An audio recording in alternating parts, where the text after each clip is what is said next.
Hi friends, tech ಡ್ಯೂಡ್ಗೆ ಸ್ವಾಗತ. ನಾನು ನಿಮ್ಮ ವಿಜಯ ಆರಾಧ್ಯ. ಈ ವಿಡಿಯೋದಲ್ಲಿ ನಾನು ನಿಮಗೆ ಜಿಯೋ ಕಾಲರ್ ಟ್ಯೂನ್ ಫ್ರೀಯಾಗಿ ಹೇಗೆ ಸೆಟ್ ಮಾಡೋದು ಅಂತ ಹೇಳ್ಕೊಂಡು ಕೊಡ್ತೀನಿ. ಫಸ್ಟ್ ಪ್ಲೇಸ್ಟೋರ್ಗೆ ಹೋಗಿ ಜಿಯೋ ಮ್ಯೂಸಿಕ್ ಆ್ಯಪ್ನ ಡೌನ್ಲೋಡ್ ಮಾಡಿ. ಈ ಮ್ಯೂಸಿಕ್ ಆ್ಯಪ್ ಜಿಯೋ ಮ್ಯೂಸಿಕ್ ಆ್ಯಪ್ನ ಡೌನ್ಲೋಡ್ ಮಾಡಿ. ಇದು ಆಮೇಲೆ ಅದ್ರ ಮೇಲೆ ಕ್ಲಿಕ್ ಮಾಡಿ ಸೈನ್ ಇನ್ ಮಾಡೋಂಗಿದ್ರೆ ಸೈನ್ ಇನ್ ಮಾಡ್ಬೋದು, ಇಲ್ಲ ಸ್ಕಿಪ್.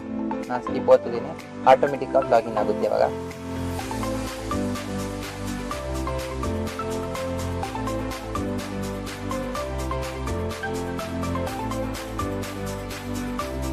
ನಂತರ ನಿಮ್ಗೆ ಯಾವ ಸಾಂಗ್ ಬೇಕೋ ಸೆಲೆಕ್ಟ್ ಮಾಡಿ. ನಾನು ಹೆಬ್ಬುಲಿ ಸಾಂಗ್ ಹೊಡಿತೀನಿ, ಹೆಬ್ಬುಲಿ ಥೀಮ್ ಸಾಂಗ್. ಆಮೇಲೆ ಇಲ್ಲಿ ಸೆಟ್ ಆಫ್ ಜಿಯೋ ಟ್ಯೂನ್ ಅಂತ ಇದೆಯಲ್ಲ, ಅದ್ರ ಮೇಲೆ ಕ್ಲಿಕ್ ಮಾಡಬೇಕು.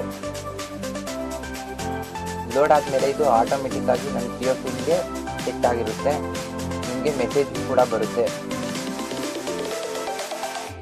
Thank you friends, thank you for watching. Please ನಮ್ಮ ಟೆಕ್ ಡ್ಯೂಡ್ ಚಾನಲ್ಗೆ ಸಬ್ಸ್ಕ್ರೈಬ್ ಮಾಡಿ, ನಮಗೆ ಸಪೋರ್ಟ್ ಮಾಡಿ, ಪ್ಲೀಸ್ ಶೇರ್ ಮಾಡಿ.